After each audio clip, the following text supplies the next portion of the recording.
It's my privilege to welcome you to this first session of the 2017 Red Meat Industry Forum, held in conjunction with Meat and Livestock Australia's AGM. The Centralian beef industry really appreciates, firstly, the time out of your schedules to come here, and secondly, the cost. Now, as locals, we appreciate, for some reason, Qantas has this ability to ramp up the cost of airfares for special occasions, and especially when it's school holiday time or major sporting events. They have this ability to double this airfares. You know, it's cheaper to fly overseas than it is to fly from here to a capital city. And he gets a $25 million pay packet. There's probably a lot more of you that have never been out here before, so I thought I would delight you with some fun facts about Central Australia. Alice Springs has a population of approximately 29,000 head, and it sits 200 kilometres north of the dead centre of Australia.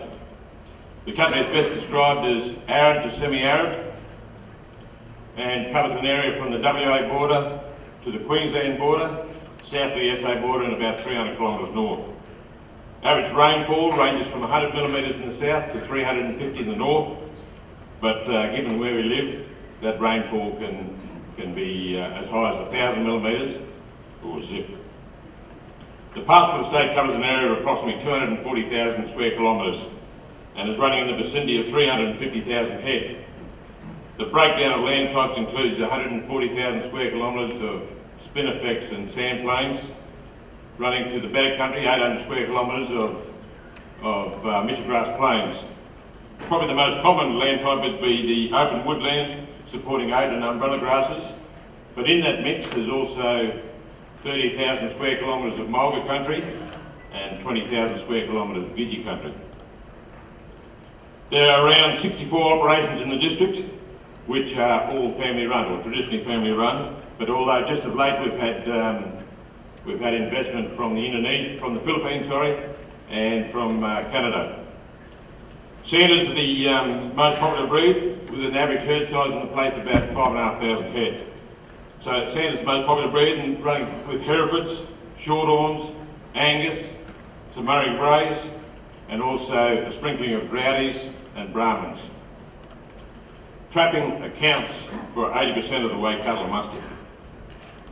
It's not unusual to achieve 150 kilos of growth per year, and in a good season that can be upwards to 200 kilos a year.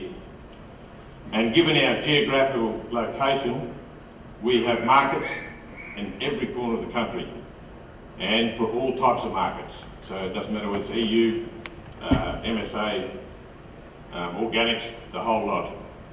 Bullocks on occasions have actually gone across the middle through Laverton to Perth. Our nearest processors are Livingston, just to the south of Darwin, and the nearest processor south is Murray Bridge, 1,600 k's south. It will come as no surprise, issues affecting profitability are seasons and the shortage of labour, and the main land management problems are feral animals and woody weeds. Other totally irrelevant information: the McDonald Ranges were once, there's the ranges here that to the south of the town, were once higher than the Himalayas, and that was a long time ago. In the megafauna era, which was about 10 million years ago, there was, they told me there was 6 to 8 inches more rain per year, and the temperature was 10 to 15 degrees cooler. There's a fossil out of a megafauna dig on Alcuda, and it's a fossil of a big bird. The bird was 10 to 12 feet high. It could motor along at 40 kilometres an hour. It weighed 6 to 700 kilos, and the females had eggs the size of medicine balls. Imagine hitting that basket again. So that's it for the history lesson. Now for today's program. The first session of the 2017 Red Meat Industry Forum is hosted by the Red Meat Advisory Council, and is about how industry policymakers are working for Australia as a whole, for for Central and Northern Australia in particular. We'll break at 11:30 for a catch-up. We'll have some lunch and check out the trade show. Please note, MLA members wishing to attend the AGM must register to do so. No dual citizens. After lunch, this forum will reconvene at 1 o'clock for session 2, where MLA will provide analysis of current global demand trends and an examination of the implications for our industry, followed by an open Q&A session. We'll break again briefly at 2:45 for afternoon tea before convening with MLA's AGM. So we'll make a start with this session. I'd like to introduce you to Don Mackay, the Chair of RMAC, for his address. After Don's address, we'll be taking questions from the floor to all the panel members. Thank you, Don.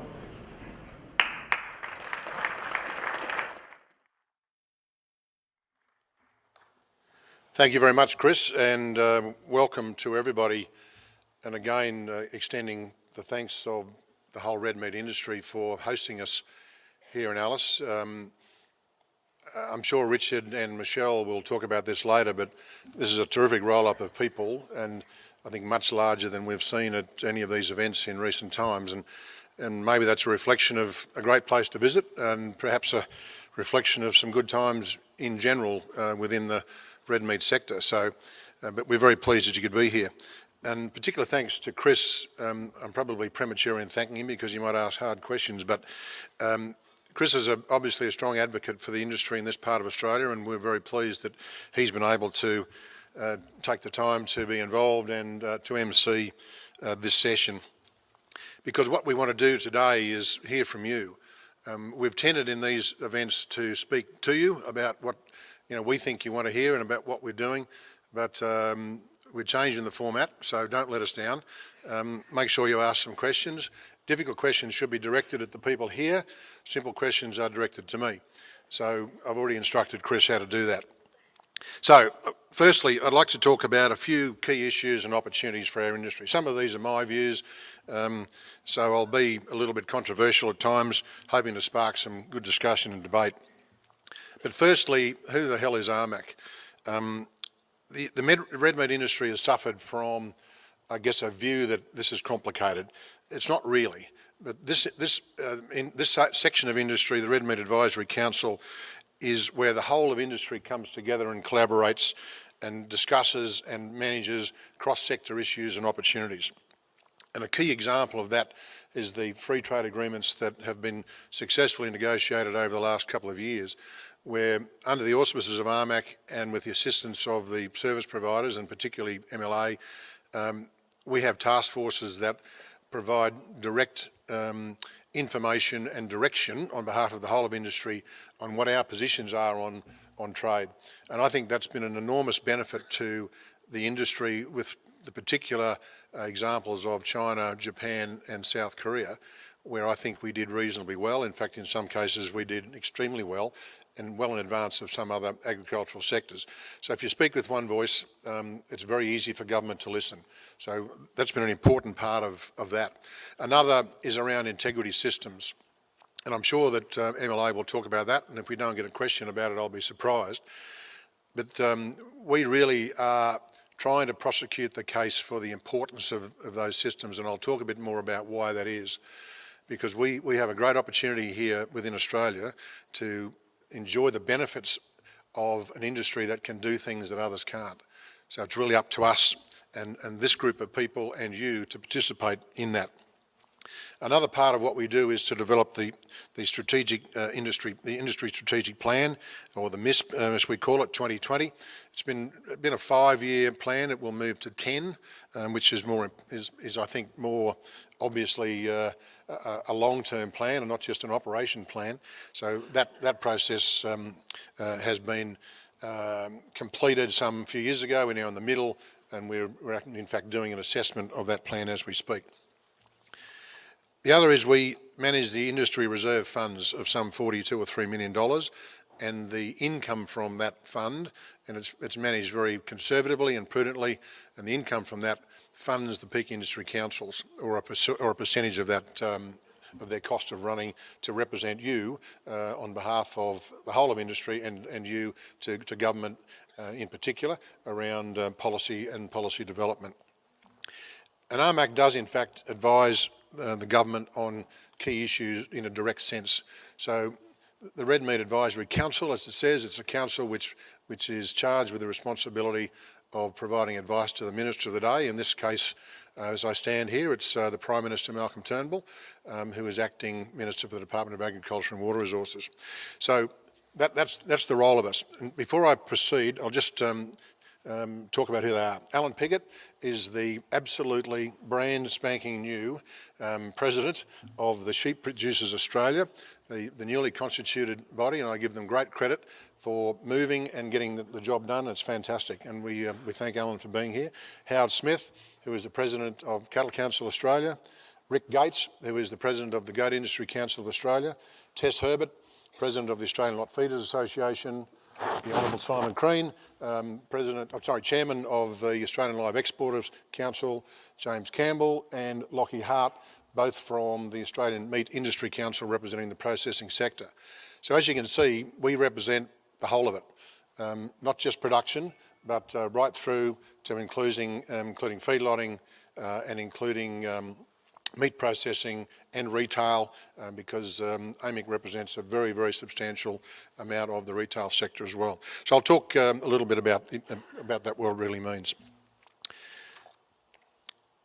So to put this in a context which I think is important, is that we are really important to the Australian economy and to its communities.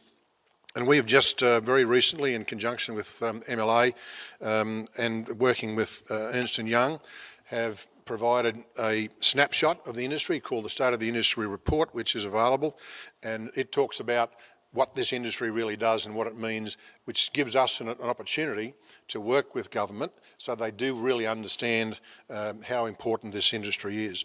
We launched that report in Parliament House a few weeks ago, and the Deputy Prime Minister and Barnaby Joyce and the Minister for Trade, Stephen Chobo, assisted in that launch, and Minister Chobo then found somebody who asked him a question in question time, which is the way things happen, and he gave our industry a terrific hearing on the floor of Parliament, which I thought was a wonderful thing for us to achieve. So we all produce meat, we eat it, we work in the industry, and we supply that product to millions of customers all around the world. We are the leading exporter of beef and goat meat, and we are second only to New Zealand in the exporting of sheep meats. While acknowledging that the consumption of red meat in Australia has fallen, as it has in many parts of the world, and I don't think we should be beating ourselves up about that. The world has changed. I grew up about 50 kilometres north of Brewarrina in Western New South Wales, and I ate mutton for breakfast, lunch and dinner. But that's changed. But what we are, of course, is that we do eat 4 times more beef and 6 times more sheep meat compared to the average of the rest of the world. So we are still very large consumers of red meat. It's a unique industry, it's an iconic industry that has very strong economic credentials, and it's continuing to grow. It employs over 405,000 people, directly and indirectly, and contributes $18 billion to the GDP. And it's enjoyed an 11% growth. And I think in my time in this industry, which is a long time, I've never seen cattle, sheep, goat, wool prices all at record levels. Now we may say it's still not enough and costs have increased, but from my perspective that's been quite unusual. If we can combine it with a good season like we've got here in the centre, then we're all in a good place. It's a network of some 75,000 businesses that have experienced 5% growth as well. So our success story is Australia's success story, and it's an important part of how we live and how we live our lives. Australian business people and consumers are really now recognising how important this is, and when we talk a little bit later about investment, investors really do understand how important this industry is.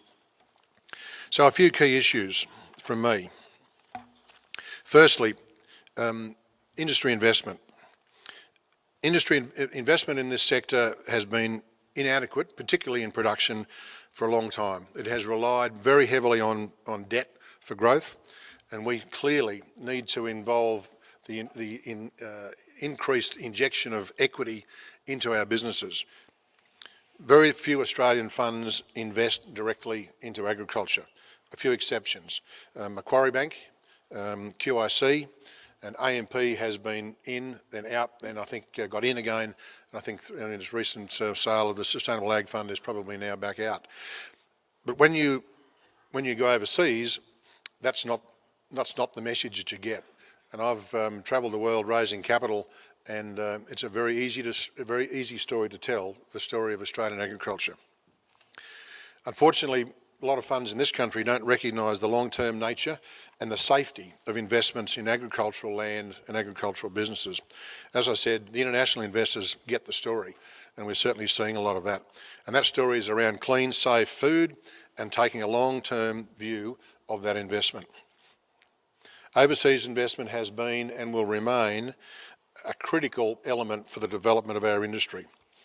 Major investors over the years, and particularly in the north, we've seen the British come and go, we've seen the US, the Japanese, we've seen the Koreans, and now we're seeing additional investment from the United States, from China, Canada, Europe, the Middle East, and more recently in an acquisition of a large genetics business in Queensland and New South Wales, New Zealand pension funds. So New Zealanders get it. Unfortunately, we're not seeing enough of it from here. We have a very low threshold of $15 million for FIRB approval, which is, I think, ridiculously low. And unfortunately, there's been too much political noise around, which is also concerning investors. And I'm speaking at the Global Ag Invest Conference in London in a couple of weeks, and I have no doubt that'll be some of the questions I'll get. Whilst we all are concerned about sometimes foreign investment, this business would not survive unless we had that capital. In a country of 27 million people, there's just not enough of it here. Secondly, productivity improvement. To a large degree, it's stalled. There's been great work done in research and development by industry and by MLA in particular in the sector that we're involved in, and AMPC and LiveCorp. And there's been excellent support from government.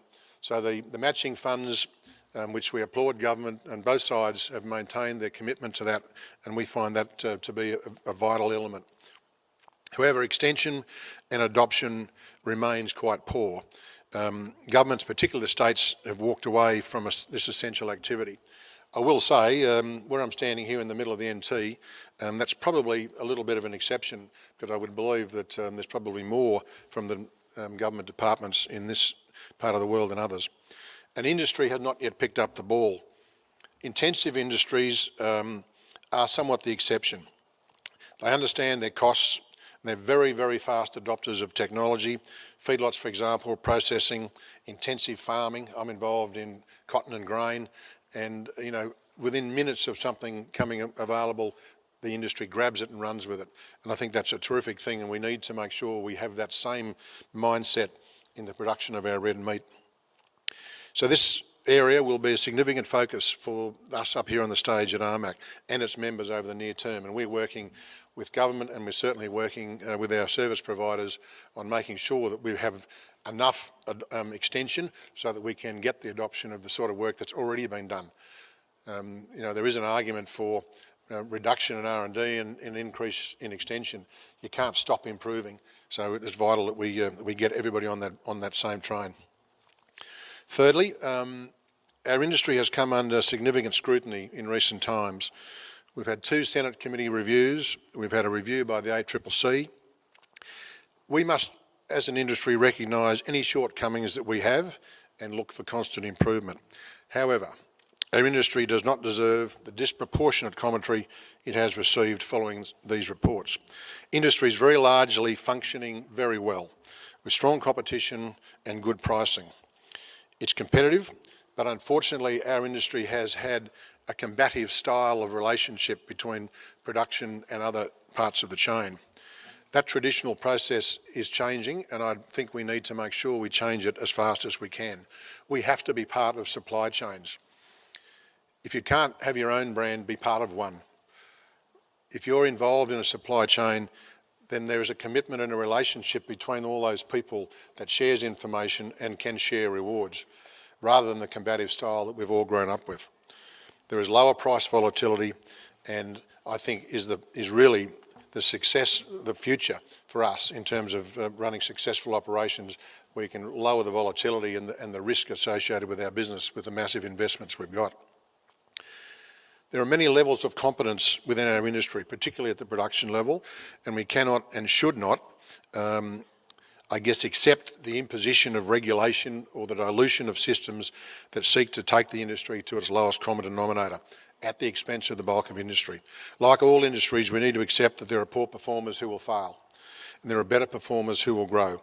And this is how our industry will improve. We have to understand that and be part of accepting and moving, because if we can have the good operators getting bigger and stronger, they will employ more people and certainly produce more production. Finally, we are now the largest trade-exposed manufacturing industry in this country. With the last car rolling out the assembly lines in South Australia and the textile industries falling by the wayside many years ago, this is the big one. So we're now in an enviable position to capture the market opportunities that are coming our way. We can provide the high quality, safe food that so many of our customers, both domestically and around the world, need. We won't be the cheapest protein supplier. We haven't been and we won't be. We can't produce lean meat for buckseye balls in Indonesia the way that the Indian production system can do. But what we are is we are already the world's only really major exporting country that can send high quality, safe production into all these countries. Our integrity systems are the envy of the world and must be constantly improved, not watered down. And for me, that's an important element which I'd like to touch on a little more. I know there are concerns around things like the LPA, biosecurity, welfare. There's no doubt at all that if you're operating in your own business, sometimes it's hard to connect that through to why is this happening to me? Those things, when you travel overseas to talk to the customers of the world, these things are very important. And they're very important for every part of the business, whether you've got 10 head of cattle or 200,000, or you've got 10 sheep or 200,000, or 10 goats or 200,000. Every single time there's a mistake made in the industry, it affects the whole of industry. So these integrity systems are vital, and I implore everybody to get on board and be part of what will be the point of difference for our industry over all these other countries that are running subsidised or cheap production systems, because we can't do that. So our focus on sustainability through the Beef Sustainability Framework, and I'd ask you to call and visit. We have a stand outside, and there will be also an addition of sheep over time to that process. That will add to our ability to supply that high quality, verifiable product that the world really is demanding. The things that define a great, vibrant industry are being prepared to constantly examine your business, recognise your shortcomings, make changes, look for constant improvement, know what your customers want now, and consider what they'll want in the future. The brand promise of Australian red meat is second to none. It starts with True Aussie, and it goes right through to the proprietary brands of the large and small operators that really make this business hum. It's very hard to replicate. So being prepared to do what is needed through investment and acceptance of investment, through research and development, through marketing, and very importantly, through that extension and adoption that I've spoken about, will see this industry to continue to grow, continue to rise, and be the standard bearer for sustainable and profitable red meat production around the world. I'd now like to hand back to Chris and ask Chris to moderate a session which engages with all of you, directing questions to all the members of the board, because this board does represent all the councils that work for you in all those sectors, whether it's in production, in feedlotting, live exporting or processing. So here's your chance. Thank you very much for listening, and I hope I've stimulated some thoughts, and I look forward to some good questions from all of you. Thank you very much.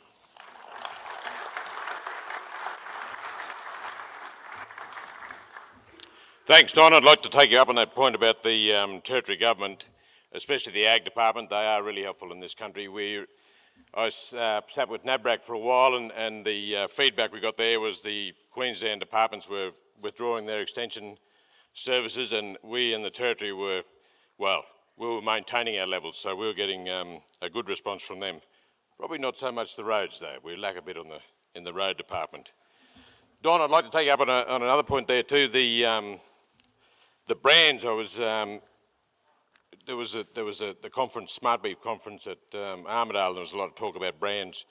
It's certainly I couldn't understand how we could fit into a brand, but we are all part of the Australian brand, and if 73% of our product is exported, then that's the brand that we're part of.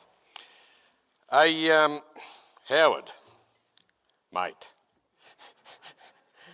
I hear along the grapevine there's 500,000 coming our way for the restructure. Is that right? Could you help us explain what the process is going to be and where to from here? Yeah, Chris, thanks for the question. Cattle Council, among others, there was 27 successful applicants for the Rural Leadership Fund of $5 million. We were successful in getting 500,000 of that. That will help us go forward and give us some resources to what we're looking at is transitioning to the direct elected model, which is obviously came out of the Senate inquiry 3 or 4 years ago. Right, Ben. So basically we were successful, as I said before, of getting this fund. This will be used for predominantly governance, looking at structure and consultation. There are caveats around what you can use this money for. So yes, it's certainly a great result to get this, but we've still got a long way to go. We still need to look at how we're going to long-term sustainable funding of Cattle Australia for the direct elected model. But we're in talks with other stakeholders at the moment how we could possibly achieve that. One of our goals from CCA is hopefully by the AGM next year, MLA AGM, that we could have the ability that we've already had a vote to select the people from the 15 regions to develop the new Cattle Australia. Right, thanks Howard. For those of you who want to ask questions, the microphones, there's 2 microphones in each laneway there. Any questions for Howard? Or anybody? Could you say your name please and where you're from? James Jackson from up in New England. My question is probably to the livestock guys up there, and that is, I've had a concern for some time about how the red meat industry is actually handling the issue of welfare. And welfare is been handled in a very reactive sense. You've been to one too many social licence, seminars put on by Future Eye, and you're essentially reacting to an agenda set by animal liberationists, and that is, I would suspect that is a very dangerous thing. Now, speaking to the shadow ag minister who's going to set up this independent officer of animal welfare, we've got the prospect of an independent office of animal welfare that's based on that very thing, a reactive type premise, rather than the OIE definition of animal welfare, which is actually about the animal. It's not about any sort of human interpretation of the animal's experience. So I think it's in the interest of industry to actually have an animal welfare model that is actually based on the animal. It's based on productivity. It's related to a lot of things that we do, including things like the MSA program, rather than focus on analgesics, rather than focus on a sort of a reactive process of looking at aversive, husbandry procedures. This is the agenda that's been set by Animal Australia. You're not being proactive in actually setting the agenda. So I'm just interested in your view on whether, you need to change how you look at animal welfare. Yeah, thanks. I would have thought we have been recently reasonably proactive. In fact, that we put one of the extra modules on LPA is the National Standards and Guidelines for Animal Welfare, which has taken a long time to get agreement with, and I think that's been a positive outcome. And that was negotiated, those standards and guidelines, with industry and also with RSPCA and others. I think that's a good first step, but I take your point. I'm happy for someone else to comment, but I think that was, by being proactive, by adding that other module, is getting awareness to producers and demonstrating that we take welfare seriously in this country. Simon, you'd like to add to that? Yeah. Is that on? You're on. Okay. We've been very active on a number of fronts. First of all, we have been calling for the government to initiate a review into ACIL, the standards for the carrying of animals within Australia, and finally we got them to announce that review this year. So we're going on the front foot. We've engaged with the vets, the animal welfare vets, to identify holes in the system at the moment where that can be addressed, and Live Corp has done some really good work in bringing together the work that was done some years ago that identified where the differences were on this, as to how we can go forward in a positive way to improve on that front, to be proactive. Now that's within Australia. Of course, the animal welfare issue came to a head in terms of the export of live animals with the bloody business, the Four Corners program, closure of the trade in 2011. But since that time, again, I agree with you, we need to be proactive, but indeed we have been. This last week in Perth, the annual meeting of ALEC members endorsed unanimously proceeding to develop a global assurance program for animal welfare. We have SCAS, and that was the consequence of what happened in 2011, but the fundamental problem with SCAS, whilst it does pay attention to the welfare of animals in a way that no other country does, and we're the only country in the world that has to export our animals where the exporter is responsible for the welfare of the animal up to the point of slaughter. No other country does that, and there are 130 countries in the world that in fact export animals. What we're about doing is requiring the facilities in country to take more responsibility for the welfare of animals. That means improving the control and traceability systems. Last week's motion, resolution, unanimous as I say, agreed to proceed to establish the LGAP company, but to also do further work on more effective control and traceability systems. And that is work that will be done in the next couple of months.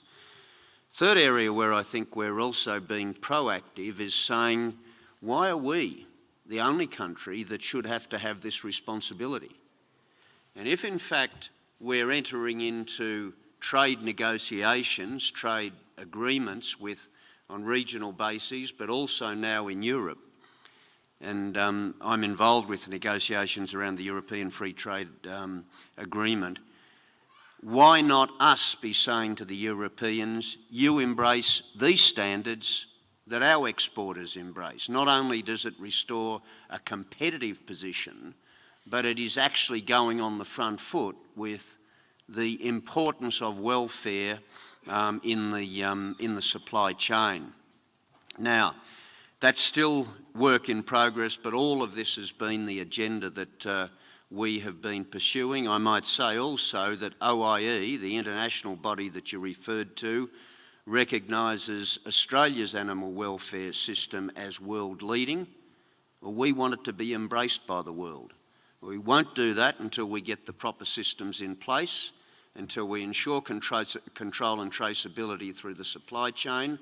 The whole function of RMAC is to get supply chain integrated, working together models, and that's what we're seeking to do in terms of the welfare. So on both fronts, domestically and internationally, Australia is being very proactive, and I'm proud to say the industry is taking a lead in that proactivity.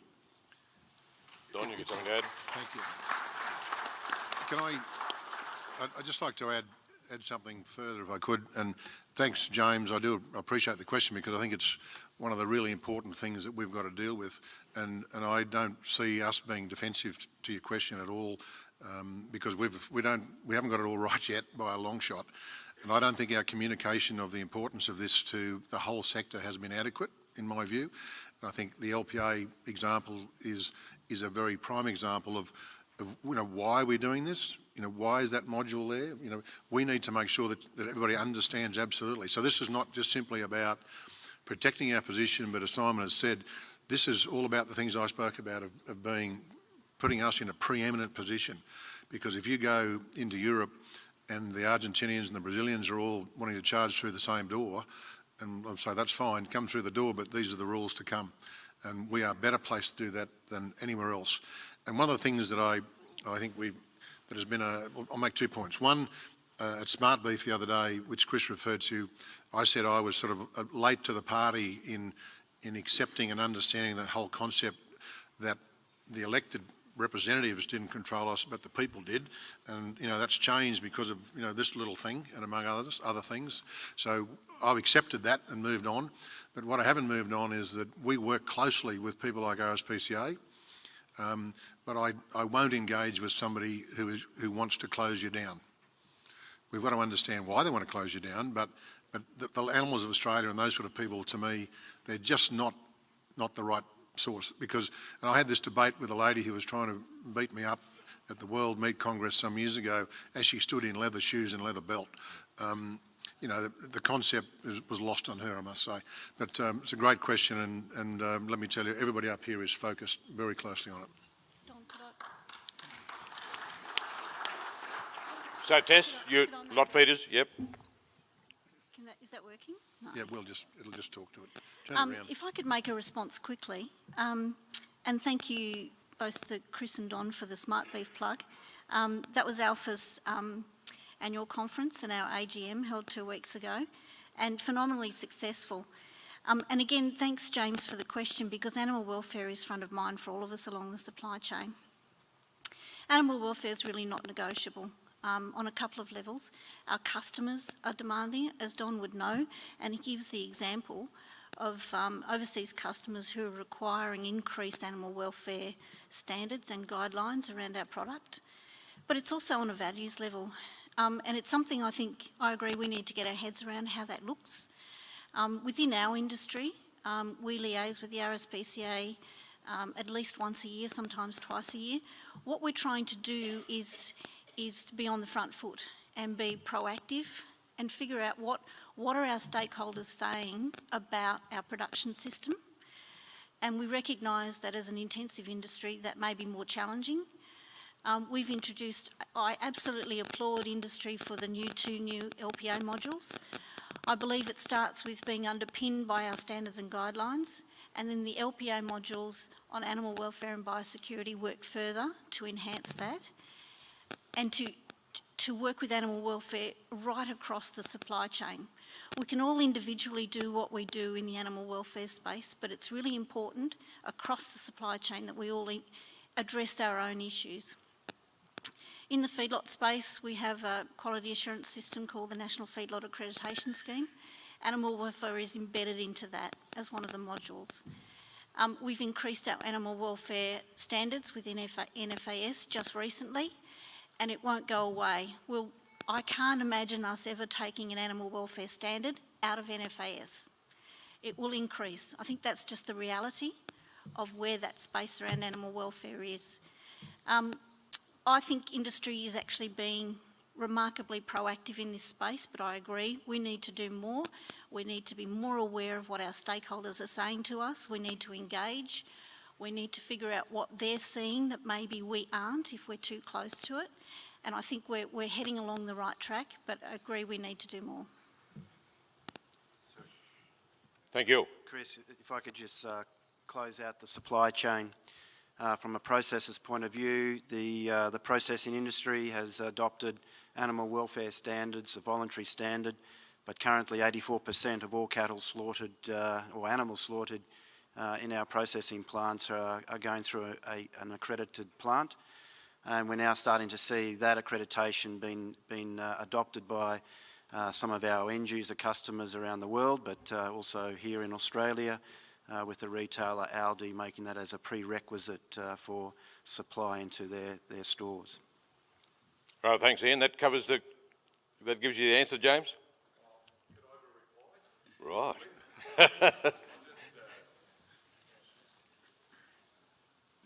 There is a critical thing that I think Don's missed there. The RSPCA do have national policy to phase out the live export business. So the idea that you're only dealing with people who, are supporting our industry, I think is challengeable on that fact alone. I mean, the RSPCA have been consumed by animal liberationists. I mean, I think you've got to be very careful dealing with them. They've got a very reactive, approach to animal welfare, and it's very much focused on husbandry interventions. It's not focused on the animal's experience at all.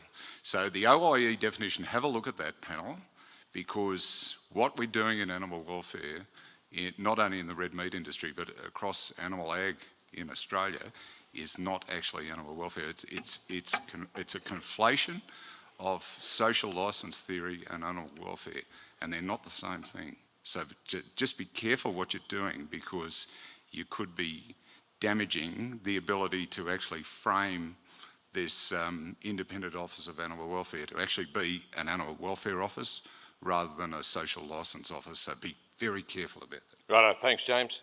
We have a question down there at 4. Thanks, Chairman. Ian McColl, farmer, New South Wales.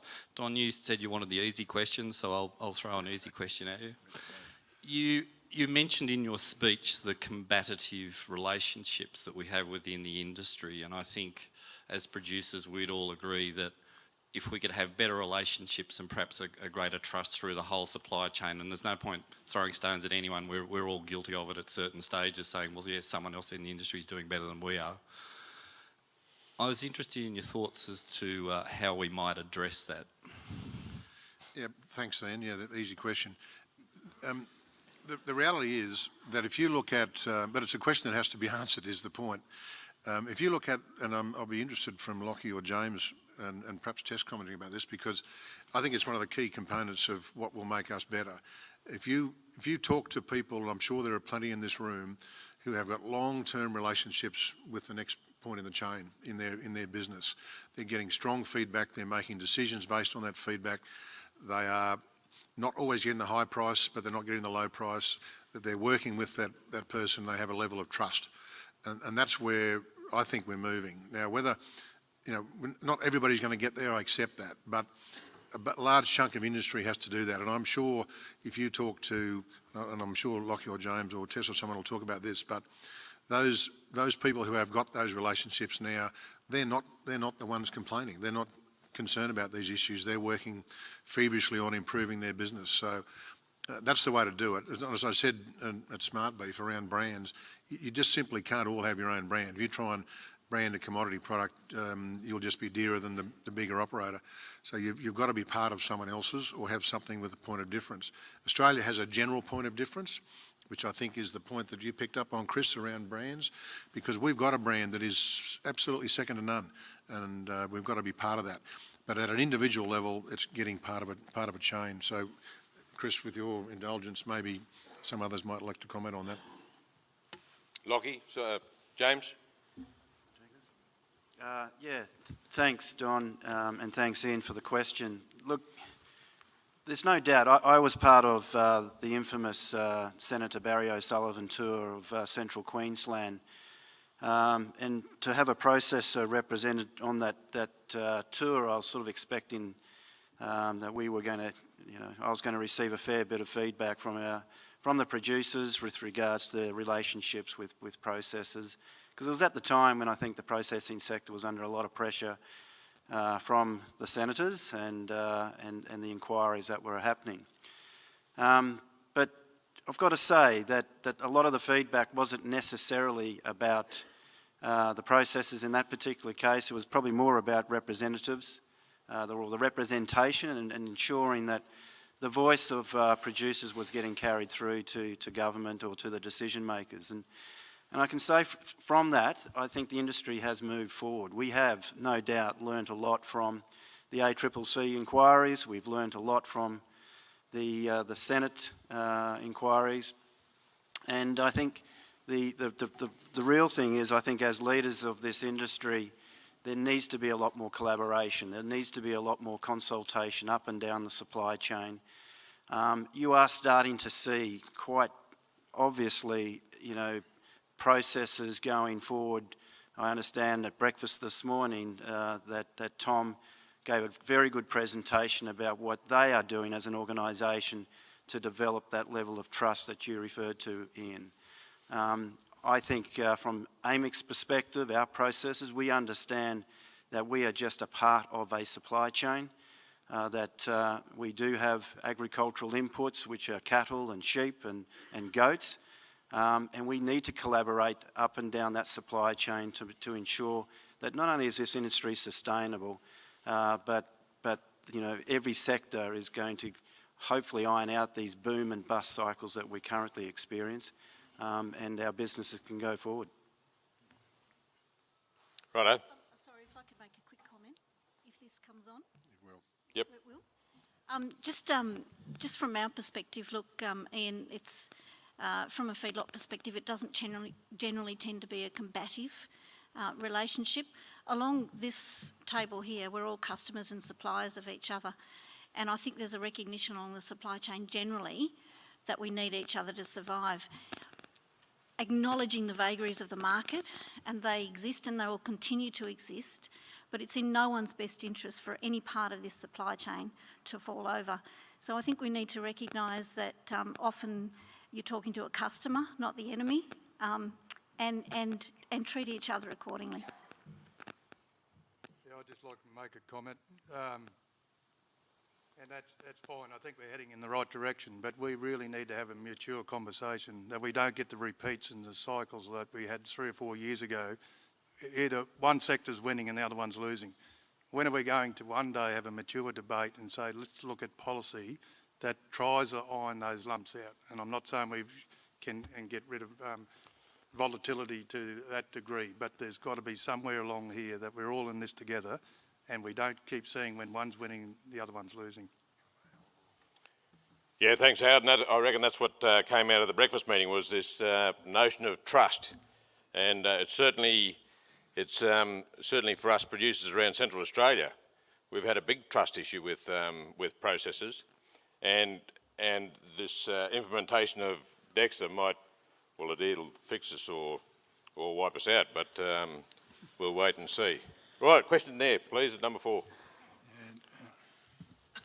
John Buxton, livestock producer from Gippsland, Victoria. I've got a question for Howard Smith about this proposed cattle council restructure, or probably endless questions actually.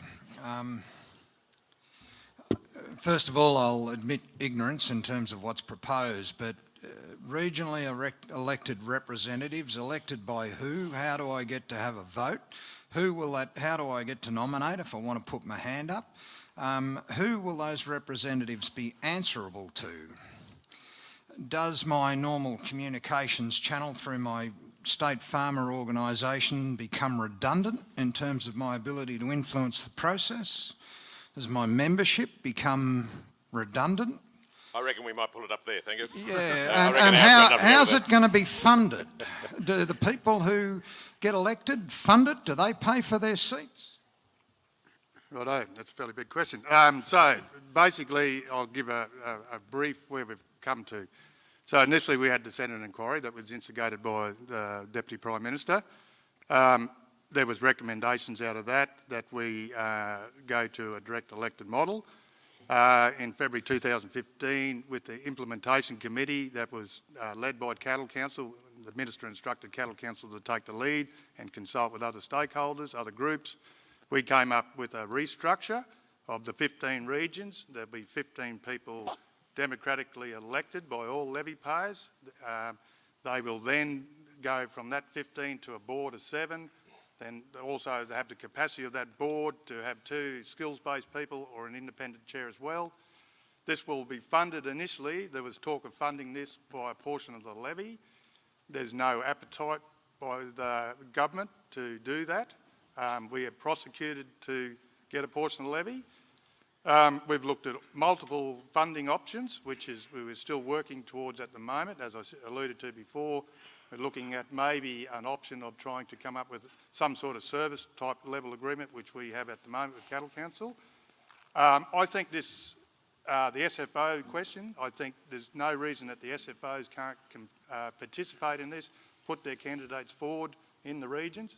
The 15 regions are loosely based on, we've halved the 32 ABARE regions, that's based on production. We had to start somewhere. I'm saying we could tweak some of that. Some of it might be a bit clunky, but that's sort of the concept. A lot of this funding that we've got now and working towards, there'll be more devil in the detail. The voting structure is one vote, one value is going to be how we vote through our levies now. All these things needed to be discussed and get to this point. But, you know, from industry and everything, we delivered this restructure to the Minister.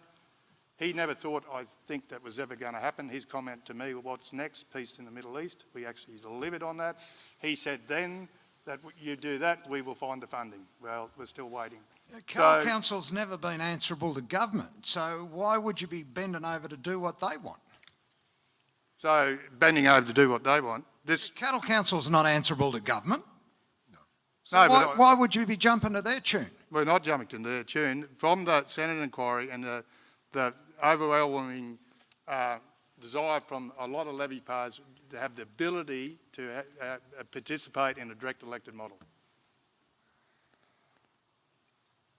Yeah, no, we might, we'll leave it there, thanks, because this, after seeing that Beef Central article, there's still a lot of angst out there regarding Cattle Council, and I feel for all the board members of Cattle Council, you fellas have got a tough job. Simon, I'd like to take up, no more questions, I'd like to take up sorry. Yep, sorry. All the way here to ask this question. I have to, my name's Claire McMahon.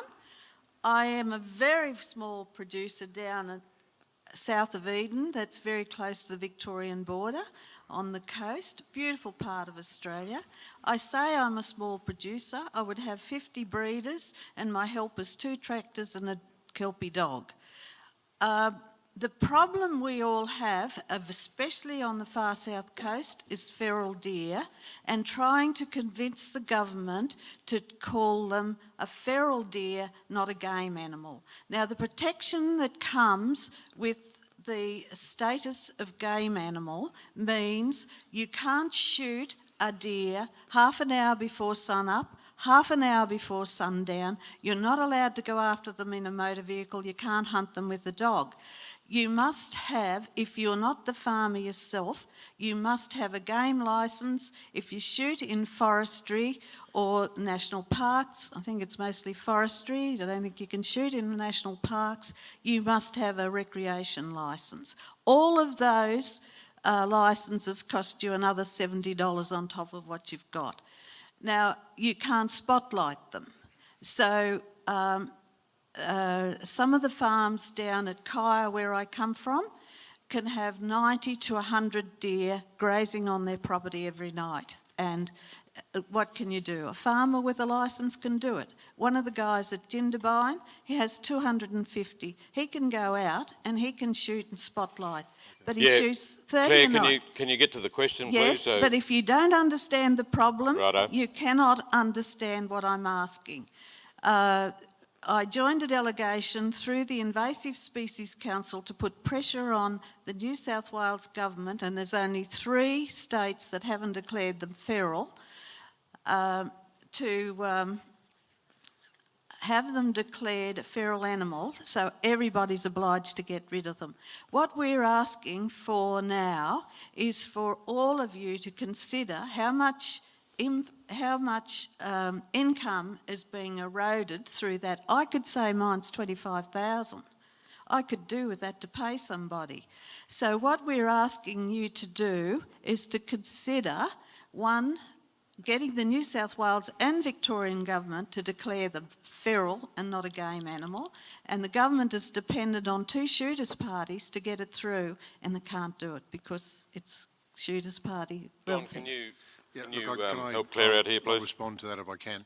And I'll respond on the basis of significant experience. I was Managing Director of Ranges Valley, which is owned by Marubeni Corporation.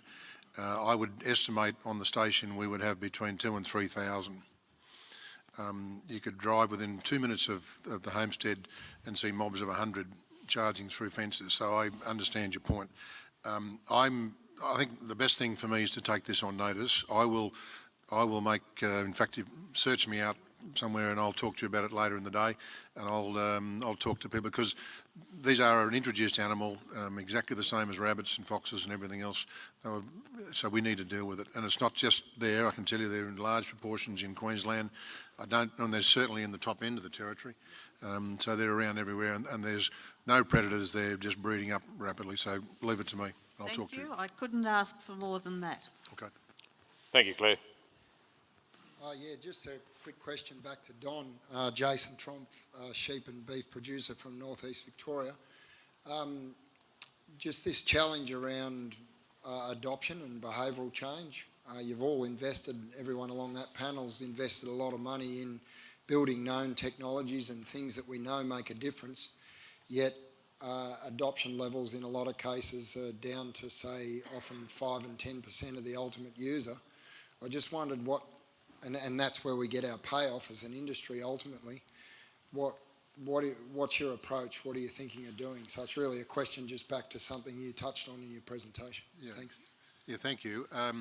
If I go back to my experience in an agricultural agronomic services business, and I think one of the major shareholders is probably in the room, but that's in the cotton and broad-scale ag sector. So that business, we employ 15 or 20 thereabouts agronomists. So there's a very active, very well-developed consultancy sort of system in a lot of areas of agriculture. In the feedlot sector, no major feedlot does not have a consulting vet, does not have a nutritionist, is not being provided with, absolute up-to-date information every day. It's at their fingertips. So my view is that the governments are highly unlikely, with the exception of the NT who've maintained things, to pick this up. It's just not somewhere they'll go. So we collectively have got to work on providing some means by which commercial operators can be a part of this solution. I know a lot of production doesn't like to think about employing advisors or consultants. It's not necessarily where they'd like to go, but in most of the other sectors, and particularly intensive, it's a part of normal life. I think that's probably one of the ways we've got to do it. Where there's market failure, which I think there is market failure here, and we need to get some intervention to kickstart, then I think that's something we should certainly consider, and it's one that I've been raising around this table, and I'll continue to raise it around this table. So if we need to get some intervention from government or from industry funds or from whatever it might be to start something, then I'll prosecute that case, because we've got to get the adoption done. And some of this technology is 20 years old and we're still not doing it. And I think that's the disappointing part. I just like getting back to this. I think we've got an opportunity here, and it sort of weaves into this restructure where I believe with our service providers, governments and departments, if we could get boots on the ground, and I've seen it before and this getting back to this regional model, that's regional Pacific, and getting actually elected people from the New Cattle Australia to be in there, to be the point of contact, boots on the ground, and coordinate all these other groups. And I've seen it before. If you talk to most people and ask who's your R&D chairman in your region, most producers wouldn't have a clue. I've been to where MLA put days on, and depending on how it's executed and what region you can get a full house or you can get two. And I think if we can get this more coordinated and stop the duplications and make sure everyone's working together, I think that we can get a better outcome. Righto. If I could respond quickly too. I agree with Howard, this is an enormous opportunity, the extension space. Don's right, our industry uses consultants. But in actual fact, we do a lot of the extension ourselves, and I know that's easier for us to do, we can capture, but we're still a national body. We still have to reach our members and our levy payers in every state, and we do that. I see an enormous opportunity for industry to maintain a touch point with our producers by offering extension services. Again, you're absolutely right. The number of R&D projects that sit on a shelf is disappointing, given that levy funds have gone into those. It's important that we get those R&D projects and the results of those out to producers. Alpha run 2 workshops and a conference every year, and that's part of what we do. If we change our standards, for example, our animal welfare standards in NFAS, we run a workshop, because we don't expect people to comply to a standard without informing them exactly what it's about. Extension is one of the most valuable tasks that we perform as the Peak Industry Council, and I see it as a huge opportunity for peak industry councils to touch our levy payers and our members. Yeah, thanks, Tess. I know with my involvement with NABRAC, it's the number one problem is how to get adoption of R&D. Any questions? So, Simon, I'd like to take you to task on a Indonesian IACEPA benefit. A, can you tell me what that acronym is? And B, how's it going to help us with the live export? It's a free trade agreement plus. It actually stands for Indonesia-Australia Closer Economic Partnership Agreement. The basis is that Indonesia is a developing economy. You can't expect it to embrace just the free trade principles unless you also develop their capacity to compete in a more open environment. And so therefore there is an important element of capacity building that is involved in the exercise. It's an important agreement for Australia. It's 300 million population, rising middle class, demand for protein, so therefore, and also preference for red meat and beef in particular. And the Australian brand is well recognised. What's hurting us at the moment, of course, is the price. And there's been a whole lot of market access issues that we've had to confront over the course of the last year in particular. We are seeking to inject into IACEPA important changes so far as the export of live is concerned, because this is a market in which we're not just exporting the animal, the commodity if you like, it is to build their capacity in feedlotting and ultimately in breeding. It's to build their capability to develop their own homegrown solutions to food security. Reality is they can't do it on their own, so it's ready-made for a strengthening partnership. I think the biggest challenge in terms of going forward with this is not just the nitty-gritty in terms of the negotiations, and they've been well advanced, but it's how we get better coordination. I think every one of us who have spoken here today and from the questions that have been made from the floor, there's recognition there has to be better coordination here. Well, that's also true in terms of our partnership with Indonesia. At the moment, they've got a requirement that for every animal exported there, for every 5 animals exported, there should be 1 breeder.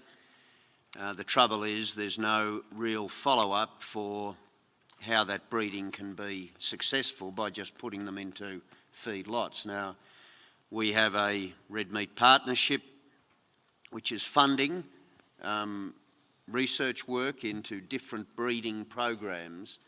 So we're hoping to segue that as part of the capacity building agenda that I talked about in the overall framework.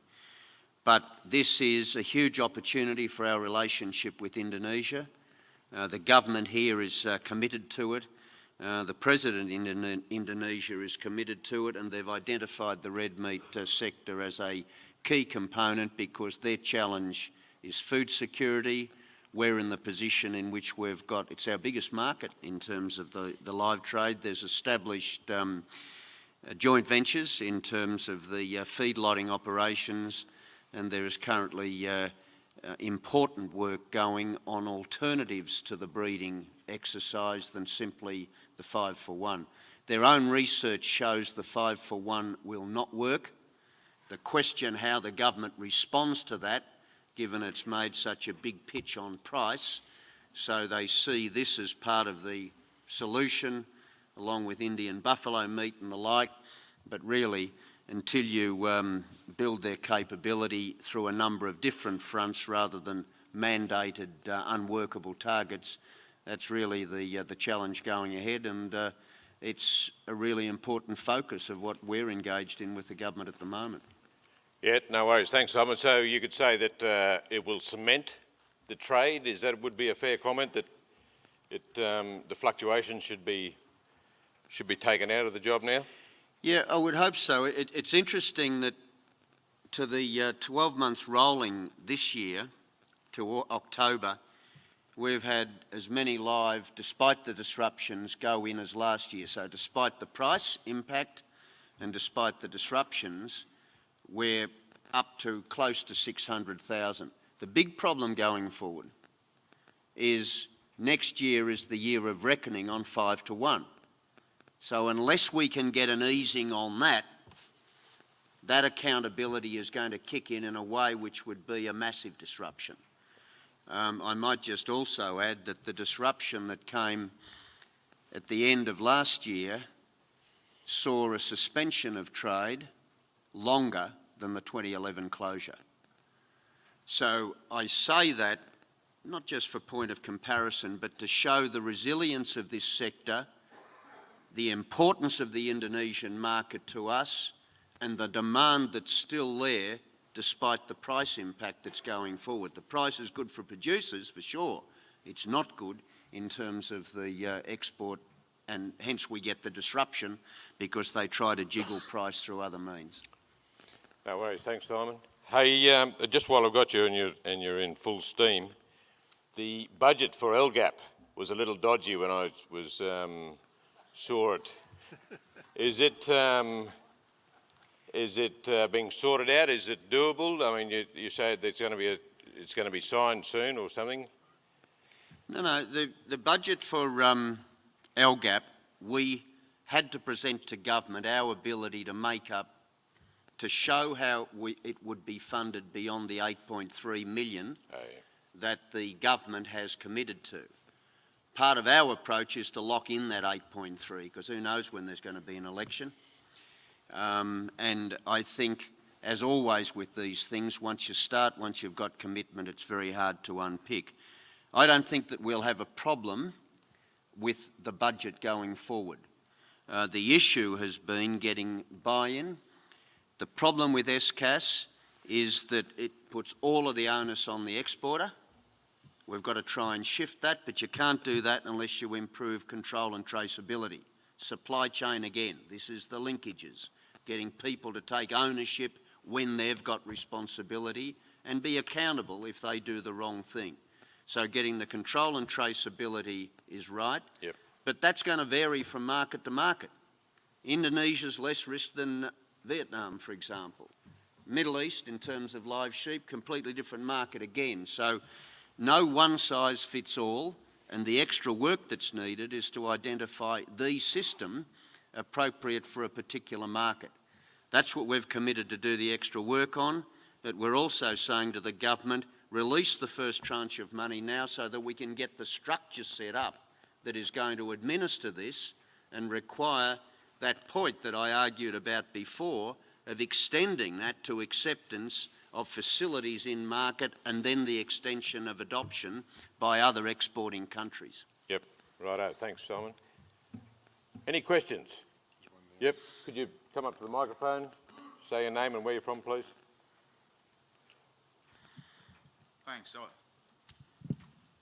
Thanks. I'm Mike Deckman. I'm from Yeppoon Grazing near Rockhampton, Central Queensland coast. Just on two things. I just wanted to speak on the welfare side. Why aren't we domestically advertising the fact first of the welfare of the on-farm animals throughout their life as a marketing tool, for one? so that we're actually showing the public that we care about animal welfare all the way through the animal's life. We don't see it openly advertised. It's usually the reactive issues that we're seeing. So I think it could start even earlier than what we're even talking about.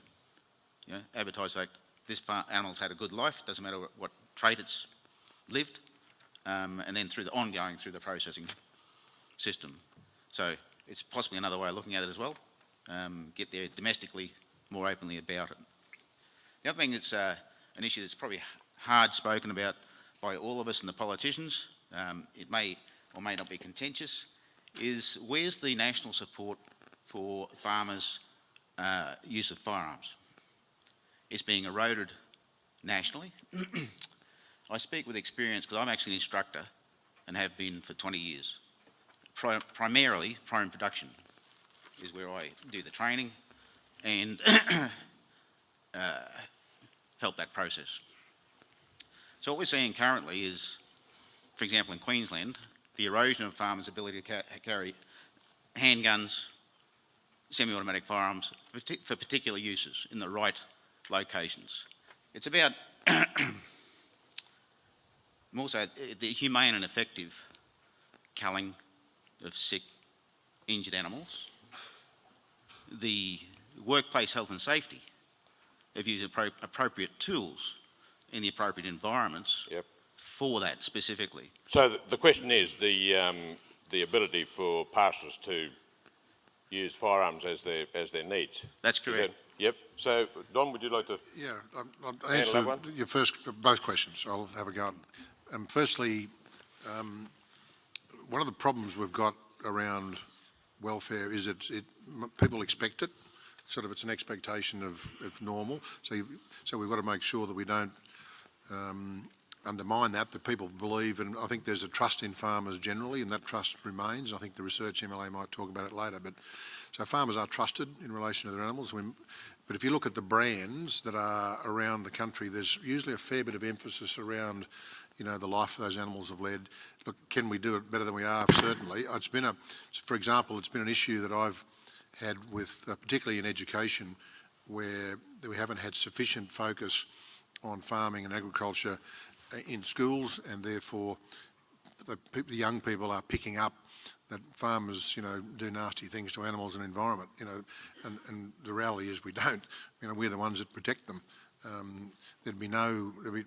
The other reality is that, of course, Australia is not like it was, you know, 1,000 years ago. We've got feral animals, we've got, you know, in weeds, we've got all those things.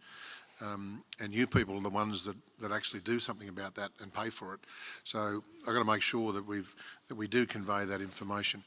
The second part of the question, I'll answer two ways. One, the whole firearm issue is becoming very difficult to prosecute because of the things that happen, particularly in the United States. So governments will be very winky about dealing with it, unfortunately.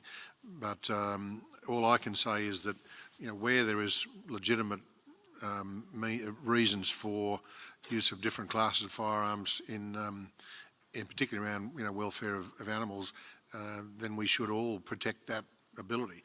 I ran a feedlot, you know, for 10 years. And part of NFAS is euthanizing animals, and you are in fact trained, Tess. There's training modules to do that, and only specific people are trained to do it. So, you know, on farm, everybody in this room, or a lot of you have had to do all these things, and it's part of your day-to-day life.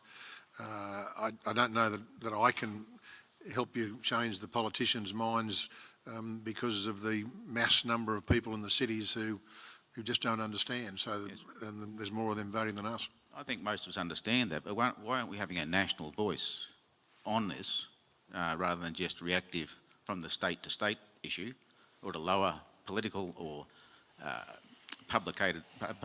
newsworthy responses, when it could be on your agenda that it should be lobbied to the government for exactly the correct uses, and that there is a difference between these events that are occurring.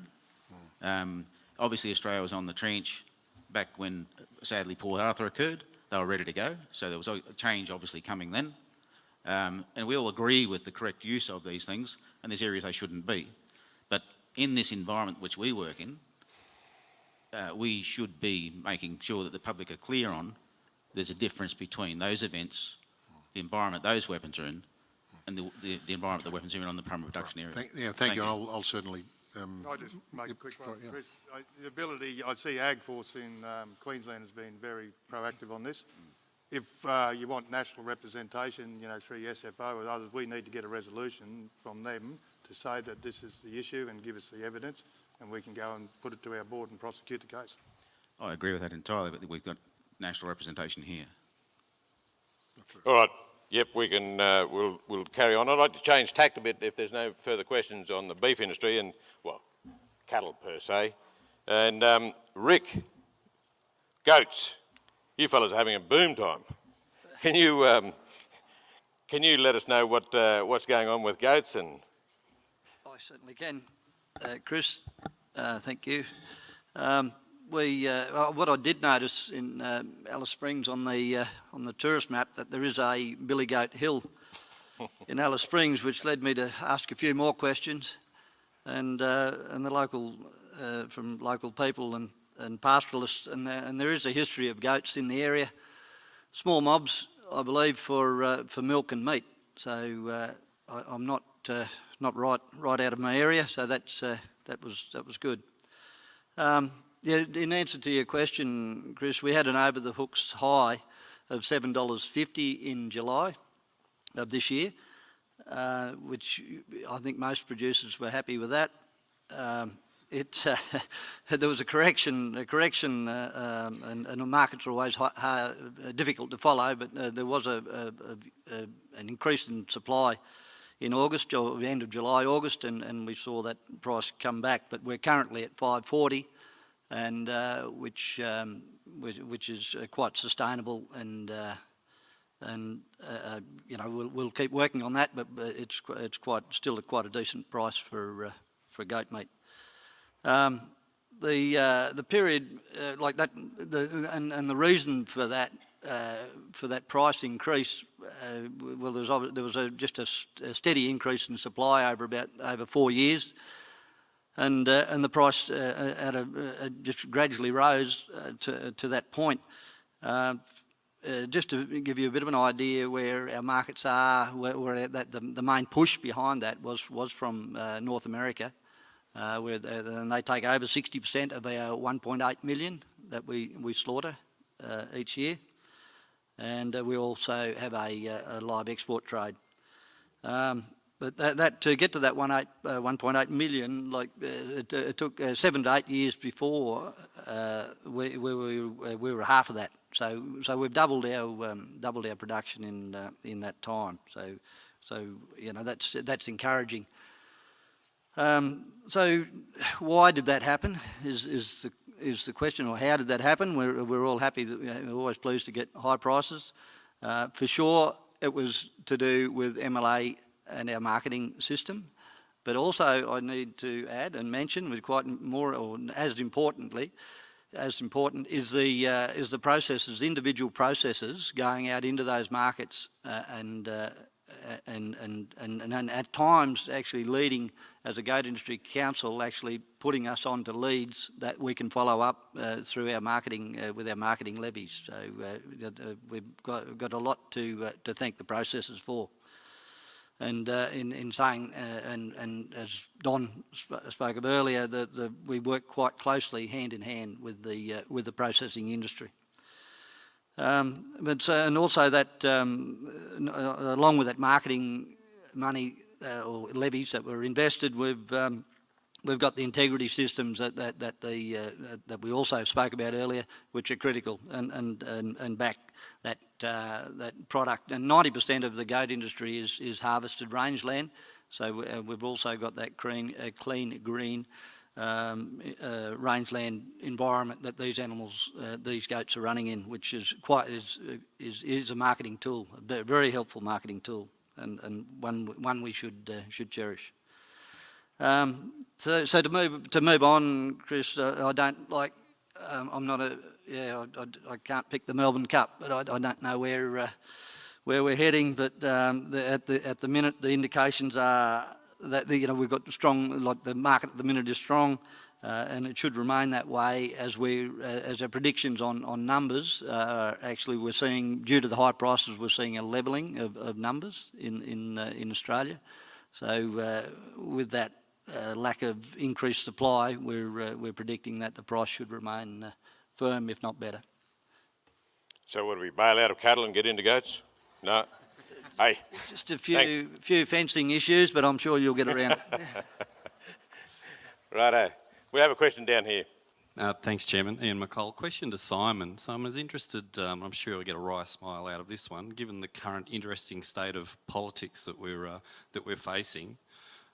We will see a change of government in whatever the time frame is. I don't know that that matters that much. We will see a change, given that as James has said, that the Labor Party's come out and said they're going to establish an Office of Animal Welfare. Given also that we have a number of crossbenchers who have made their views on LiveX probably pretty clear, and therefore what that voting procedure may bring about, how do you see the live export industry facing that challenge? Well, I think they should face up to it,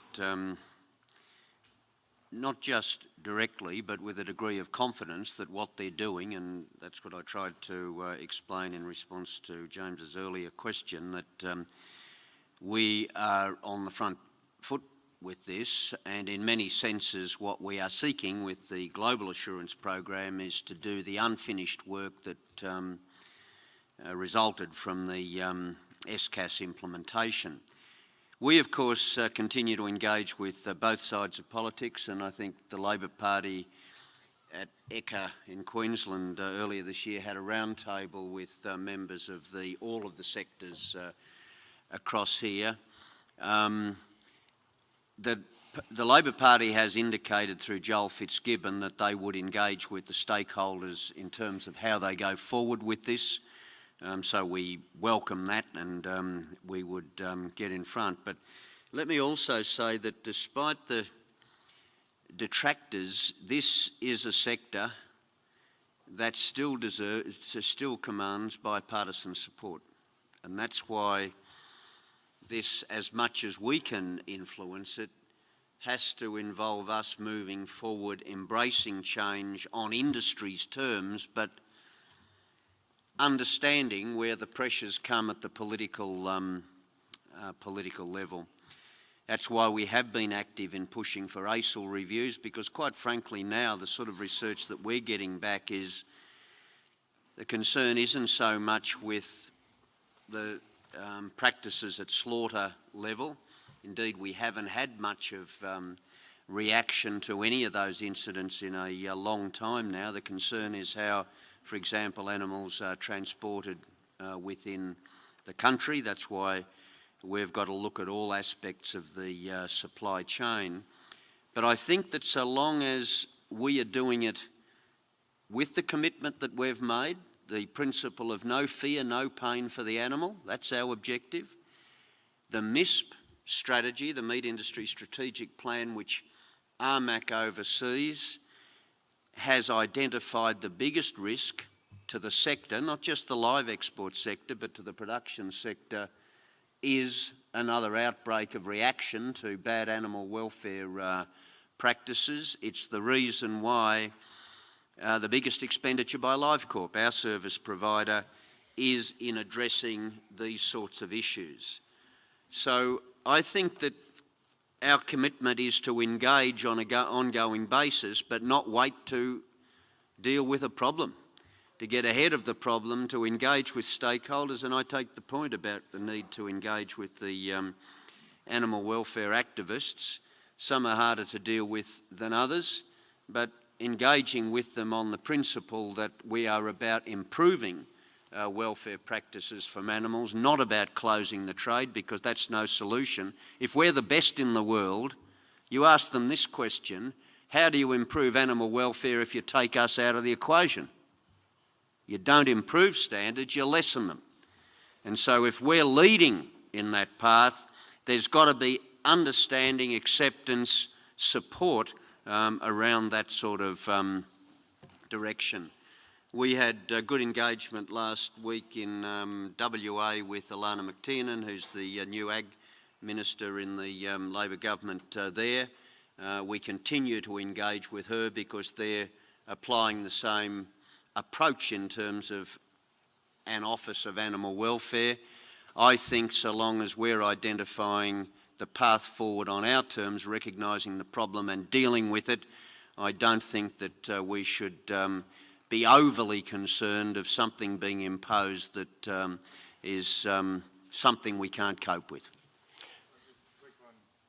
Yes, we have got concerns of this independent Office for Animal Health. The problem with all these things, they start off with a great idea and then they become their own bureaucracy. And that's the concern that from our point that we have of this initiative. And I'm happy to, with the round table we had with Joel and others, we brought this up, and I'm happy from our point of view to work closely with Joel and the Labor government to see if we can get a solution here. I think with this question, the devil will absolutely be in the detail. And I actually asked the question to Joel Fitzgibbon at that round table about what this independent Office of Animal Welfare will look like, and that will be the industry's challenge, to keep in the discussions with Joel as to what exactly they intend the Office of Animal Welfare to look like. Thanks, Tess. Look, we're rapidly running out of time. I just want to engage these fellows down the end here on this, on the processor side of things. The technical trade barriers to our industry, Lockie or James, is costing the industry a lot of money. How and where can we sort out the problems? Yeah, thank you. Look, there's no doubt technical trade barriers or market access is one of our three major pillars for the processing sector, and our focus is very much on identifying the technical trade barriers that are restraining our trade. I think our government, the current government, is doing a fantastic job on these multilateral, bilateral trade agreements with Minister Chobo. And I think there's been some great results as a consequence of that, the most recent one with Peru. But when you open up doors, you also see doors close, and we're seeing this happening more and more. Industry estimates that we're losing potentially anywhere between $2.75 billion to $3 billion a year in lack of access to some of these markets through technical trade barriers. And these technical trade barriers can be a whole range of different things. It could be labelling requirements, it could be chilling requirements, it could be import requirements which are different to other countries, religious requirements, all adding either a significant cost to our processing to deliver a product overseas, or minimising the access to that particular market. So we've been prosecuting with this current government in the adoption of an IDC, an interdepartmental committee, a committee that represents three departments: the Department of Foreign Affairs, Department of Trade, and the Department of Ag and Water Resources, because all three can actually add a lot to the arguments of identifying what those technical trade barriers are, and then working with industry to try and break down those technical trade barriers. Now, we've had very limited success in getting that across the board. The previous Ag Minister, who's currently going through his by-election, really is the roadblock in that regard. You'd be happy to note, and we talked about the possibility of a change of government, and it's up to our role here to prosecute to all corners of the government. We've got to make sure that our policies are getting carriage all the way through, and just recently the Labor Party issued a white paper on trade access, particularly into Southeast Asia, and they've pretty much picked up our policy on the IDC word for word. So this is an opposition government that is listening to this industry, and certainly it's still an opportunity for us to negotiate a similar outcome with the current one. So I don't know where the politics is going to land. I mean, obviously we're all aware of what the issues are happening down there. But we've just got to do our job and put in front of the politicians the decision making is the best way forward. Good on you. Thanks, Lockie. Hey, I'm sorry, Alan, we didn't get to talk about sheep. But you'll be happy to know there is the remnants of an old wool shed about 200 kilometres that way, but That was the end of the sheep industry. Look, that brings this session to a close. I'd like to join with me and thank these fellows for donating their time and answering your questions.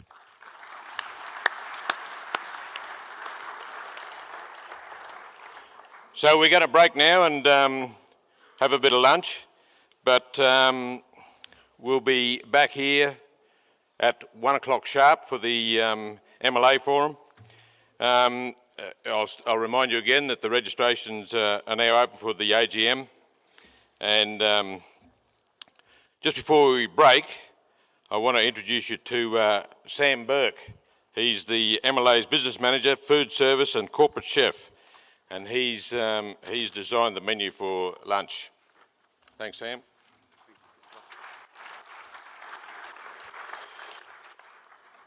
Good afternoon, Peak Industry Councils and Australian red meat producers and legends across Australia.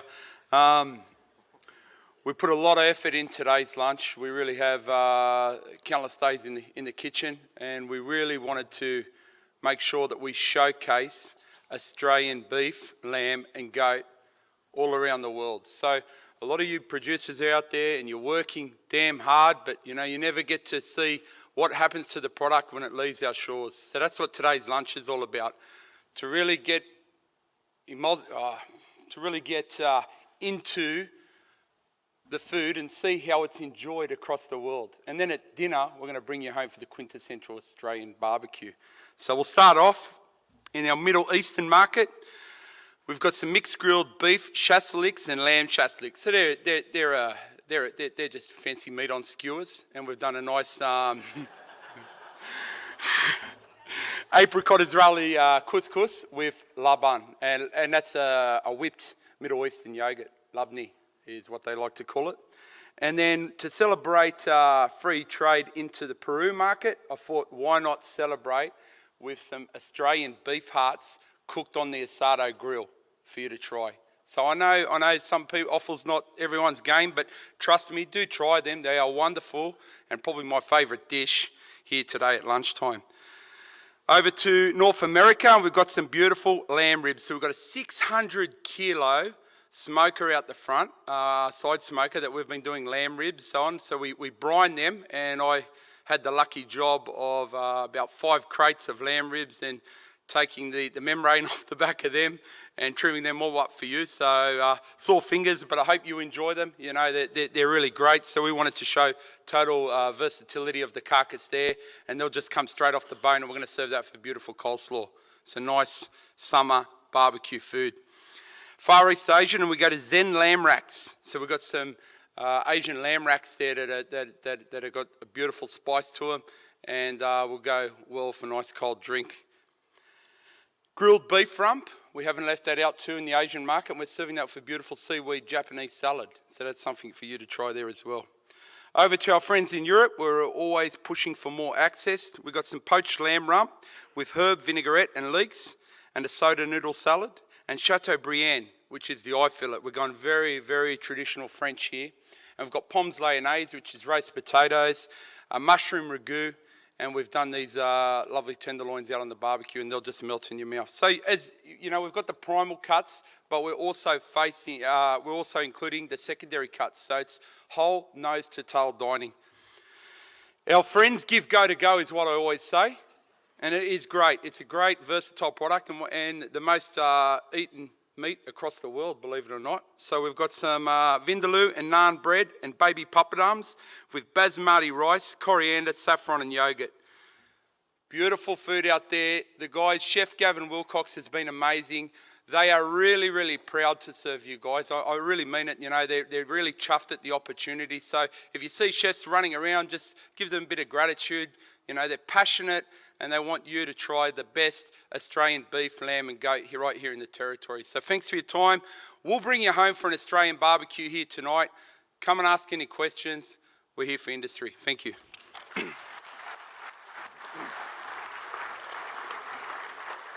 Good on you, thanks Sam. There's no doubt you fellas talk a different language, eh? That's as far as I know, it's goat, beef and lamb. Righto, that's it. Thank you very much, ladies and gentlemen, for your time. and your participation, and we'll see you back here at 1 o'clock.